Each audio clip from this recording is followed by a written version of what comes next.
हरियाणा में विधानसभा चुनाव को लेकर सियासत गरमाई हुई है। सभी पार्टियां अपने चुनावी कैंपेन में जुटी हुई हैं और मतदाताओं को अपनी तरफ खींचने की हर संभव कोशिश कर रही हैं। ऐसे में सबसे ज्यादा चर्चा खाप पॉलिटिक्स की हो रही है। एक समय था जब हरियाणा की राजनीति में खाप और डेरा के समर्थन को जीत की गारंटी भी माना जाता था। हालांकि 2014 के बाद खापों का प्रभाव कम होने की बात की जाती रही है, लेकिन अभी भी हरियाणा के चुनावों में खाप पंचायतों का बड़ा रोल होता है। हरियाणा में करीब 120 खाप हैं। सभी खापों के कुछ प्रमुख चेहरे होते हैं। चलिए आपको बताते हैं कि खाप क्या होती है और हरियाणा की राजनीति और चुनावों में इनकी क्या भूमिका होती है। खाप पंचायत हरियाणा के अलावा पश्चिमी उत्तर प्रदेश और राजस्थान के कुछ हिस्सों में भी मिलती है। दरअसल ये पारंपरिक पंचायतें हैं जिन्हें एक गोत्र या फिर एक बिरादरी के लोग, कई गोत्रों के लोग या एक गोत्र के कई गांव मिलकर बनाते हैं। खाप एक गोत्र के 5 गांवों की हो सकती है या फिर 50 से भी ज्यादा गांवों की भी हो सकती है। हालांकि खाप पंचायतों को कोई भी आधिकारिक या सरकारी मंजूरी नहीं मिली हुई है। खाप पंचायत अपने इलाके में कुछ नियम कानूनों को बनाए रखने के लिए जानी जाती है। ये नियम कानून भी उनके ही बनाए होते हैं। जैसे कि गांव में कोई लड़ाई झगड़ा होता है तो उसे खाप सुलझाती है।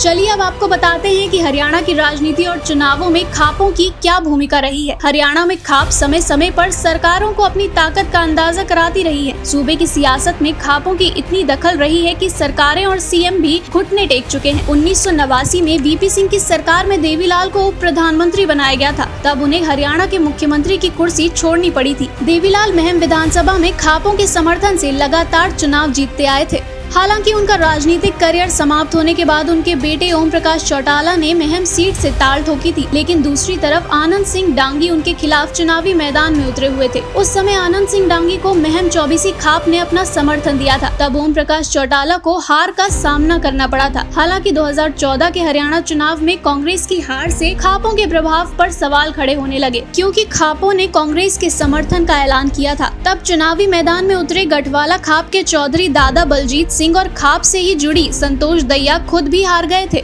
लेकिन 2019 के हरियाणा चुनाव और हालिया लोकसभा चुनाव के बाद खाप फिर से प्रभावी भूमिका में आ गए हैं। 2019 में हुए हरियाणा के चुनाव में चरखी दादरी विधानसभा से सोमवीर सांगवान ने निर्दलीय चुनाव लड़ा था। बता दें कि सोमवीर सांगवान खाप के प्रमुख हैं। 2019 के चुनाव में उन्होंने बीजेपी उम्मीदवार बबीता फोगाट को हराया था। इस बार हरियाणा के विधानसभा चुनावों में खापों की क्या भूमिका रहने वाली है, ये तो भविष्य के गर्भ में छिपा है।